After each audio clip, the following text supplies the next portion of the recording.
नमस्कार, मैं प्रद्युमन जोशीला। आज का दिन पूरे हरियाणा वासियों के लिए ही नहीं, देशवासियों के लिए महत्वपूर्ण है। हरियाणा प्रदेश की सबसे हॉट विधानसभा सीट और जिसमें आमने सामने का मुकाबला भले ही हुआ हो, लेकिन पूरे हरियाणा की जनता की नजरें 6 प्रत्याशियों पर थी। और इस सीट को लेकर के जो चुनावी परिणाम आया, उसके बाद लगातार पिछले कई महीनों से एक ही चर्चा प्रदेश में है कि क्या देवेंद्र अत्री जो उचाना के विधायक हैं बीजेपी के, उनकी विधायकी जाएगी? क्या चौधरी बीरेंद्र सिंह के बेटे बृजेंद्र सिंह सांसद के बाद बनेंगे विधायक? और इस सीट का जो भी परिणाम सामने आएगा, उसके बाद प्रदेश की विधानसभा में सदस्यों की संख्या बदल जाएगी। वीडियो में विस्तार से मैं आपको बताऊंगा कि आज का दिन क्यों महत्वपूर्ण है हरियाणा और देश की राजनीति के लिए, और क्यों महत्वपूर्ण है बीजेपी और कांग्रेस के लिए। विस्तार से वीडियो को देखने से पहले आप सभी दर्शकों से यह अनुरोध है कि YouTube पर हमारे चैनल को सब्सक्राइब करें, बेल आइकन घंटी का बटन अवश्य दबाएं, वीडियो को ज्यादा से ज्यादा शेयर करें, वीडियो को हाइप जरूर करें, अपने विचार कमेंट के माध्यम से लिखें। जो दर्शक निष्पक्ष, निर्भीक और स्वतंत्र पत्रकारिता में विश्वास रखते हैं, वो हमें निरंतर आर्थिक सहयोग जरूर करें।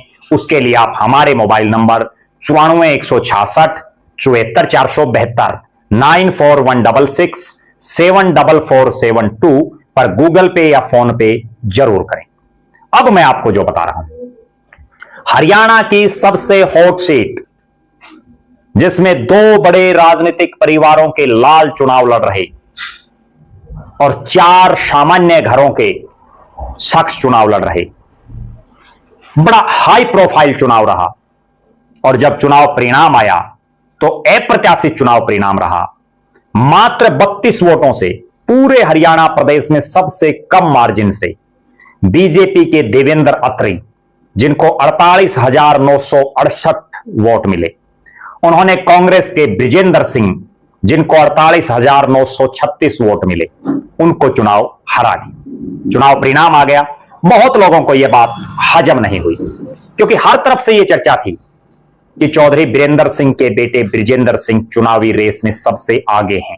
लेकिन 5 बड़े जाट चेहरों के चुनाव लड़ने की वजह से ब्राह्मण चेहरे देवेंद्र अत्री, जो ब्राह्मण समाज से आते हैं, कहसून गांव है, जिनके पिता चतुर्भुज अत्री इंडियन नेशनल लोकदल के प्रमुख नेताओं में इस हलके में शामिल रहे। और उसके बाद देवेंद्र अत्री बीजेपी में आए, बीजेपी से चुनाव लड़ा।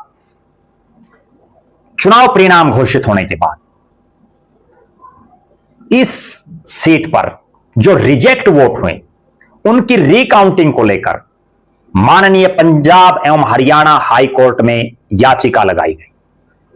उसी याचिका को लेकर 3 तारीख को, यानी 3 सितंबर को, यानी आज के दिन सुनवाई होनी है। और देवेंद्र अत्री ने 10 ऑब्जेक्शन लगाए हैं, बृजेंद्र सिंह ने 2 लगाए हैं। और जो इस मामले की सुनवाई कर रहे हैं माननीय जज, उन्होंने बिल्कुल स्पष्ट कह रखा है कि इस केस को सबसे ऊपर रखा जाएगा। सबसे पहले हर हालात, हर परिस्थिति में इस केस की सुनवाई होगी।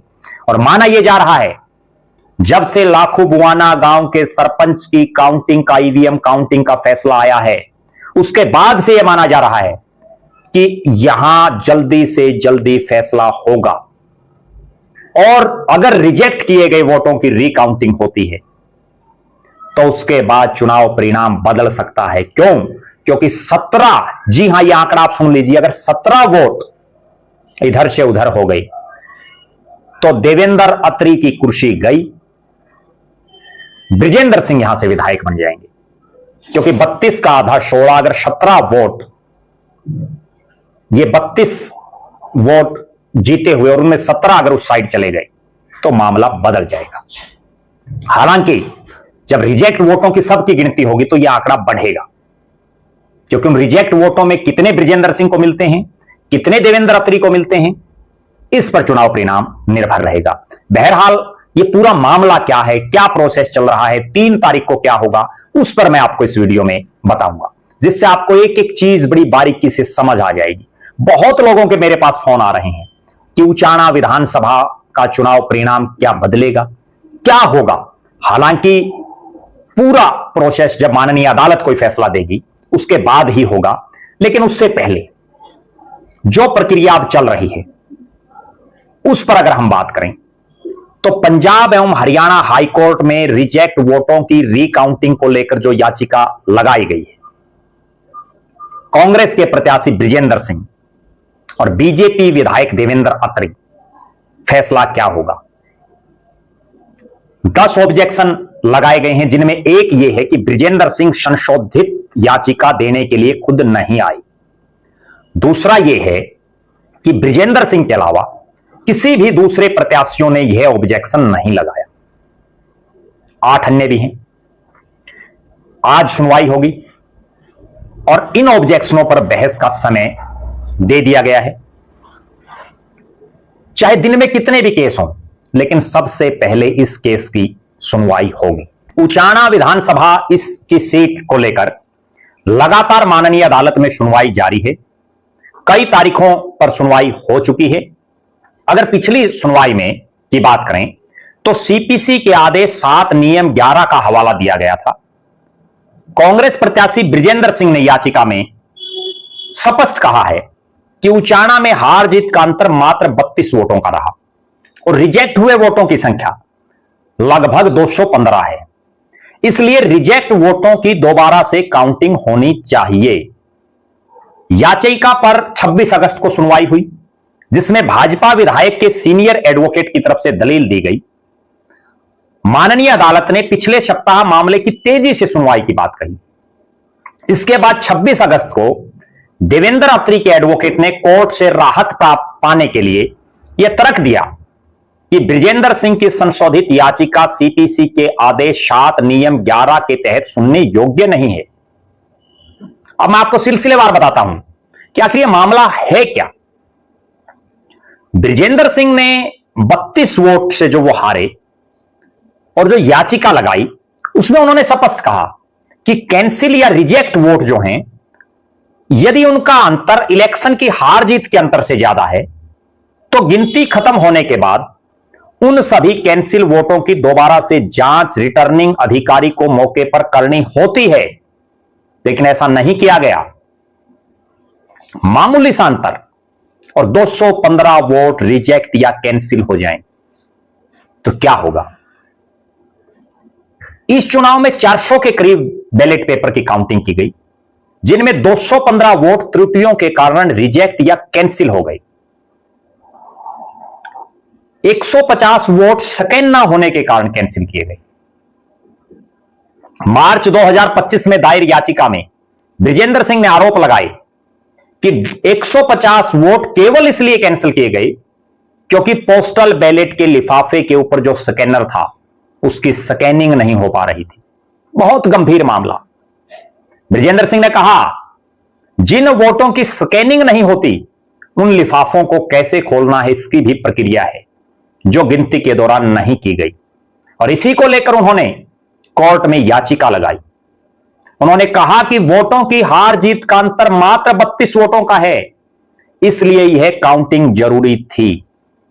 18 और 19 अगस्त को हरियाणा पंजाब हाई कोर्ट में बृजेंद्र सिंह की इलेक्शन पिटीशन पर सुनवाई हुई थी और तब देवेंद्र अत्री की तरफ से अदालत में पेश हुए सीनियर एडवोकेट ने 29 अगस्त की तारीख मांगी, लेकिन हाई कोर्ट ने इस मांग को स्वीकार नहीं किया।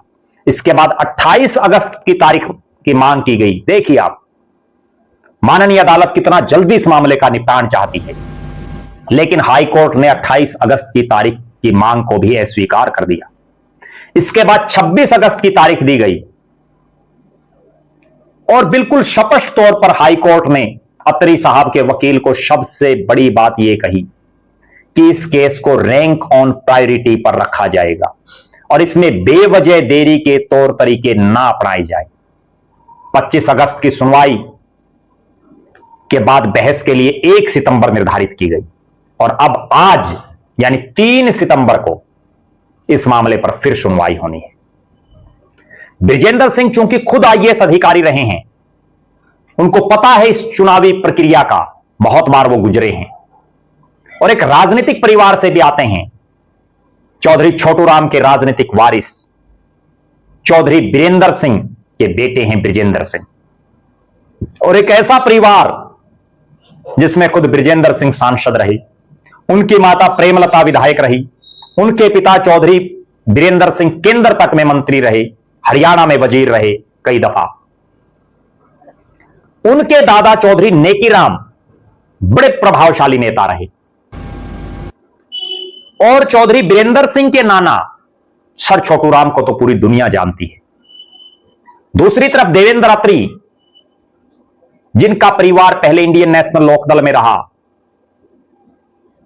और अब भारतीय जनता पार्टी में है, माननीय अदालत क्या फैसला देती है इस पर निर्भर है देवेंद्र अत्री का राजनीतिक भविष्य।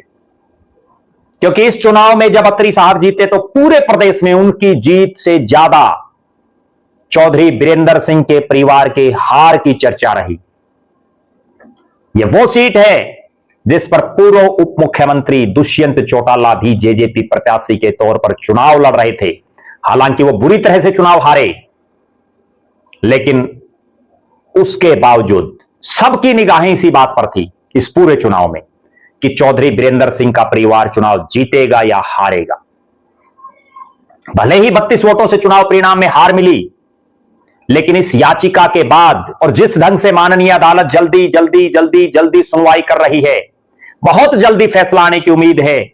बृजेंद्र सिंह और चौधरी बीरेंद्र सिंह के समर्थकों को एक आश और उम्मीद जगी है और इस विधानसभा सीट को लेकर जो पिटीशन दायर की गई और जिस ढंग की कार्रवाई शुरू हुई, उसके बाद प्रदेश की कई अन्य सीटों पर हारे हुए उम्मीदवारों की उम्मीदें जगी हैं। उनको उम्मीद है कि उनकी सीटों पर भी जो उन्होंने याचिकाएं लगाई हुई हैं, माननीय अदालतों में जो मामला चल रहा है, उस पर जल्दी से जल्दी फैसला होगा। और अगर हरियाणा प्रदेश की 3 सीटों पर इस तरह का फैसला आ गया और बीजेपी के खिलाफ मामला चला गया, तो अल्पमत में आ जाएगी नायब सिंह सैनी की सरकार। उचाना का यह फैसला तय करेगा भारतीय जनता पार्टी और नायब सिंह सैनी के राजनीतिक भविष्य को। उचाना का यह फैसला तय करेगा कांग्रेस पार्टी और चौधरी बीरेंद्र सिंह के राजनीतिक भविष्य को। आप दर्शक जरूर कमेंट करें, आपकी क्या राय है उचाना को लेकर के, और आपकी क्या राय है जिस तरह की ये याचिकाएं लगाई हुई हैं। और अभी चूंकि 2 सरपंचों को लेकर के जो फैसला आया, लाखू, बुवाना, पानीपत और हिसार के खरबड़ा, उसके बाद तो ना केवल नेताओं की और प्रत्याशियों की बल्कि उनके समर्थकों की भी बाँछें खिली हुई हैं और जो जीते हुए हैं उनकी रातों की नींद और दिन का चैन उड़ा हुआ है। आप दर्शक जरूर कमेंट करें, आप लगातार हमारे साथ बने रहें, हमारे फेसबुक पेज को लाइक और फॉलो करें, यूट्यूब पर चैनल को सब्सक्राइब करें, बेल आइकन घंटी का बटन अवश्य दबाएं, वीडियो को ज्यादा से ज्यादा शेयर करें, वीडियो को हाइप जरूर करें, अपने विचार कमेंट के माध्यम से लिखें। जो दर्शक आर्थिक रूप से सक्षम हैं वो हमें निरंतर आर्थिक सहयोग जरूर करें। बहुत बहुत धन्यवाद। आपका अपना प्रद्युमन जोशीला।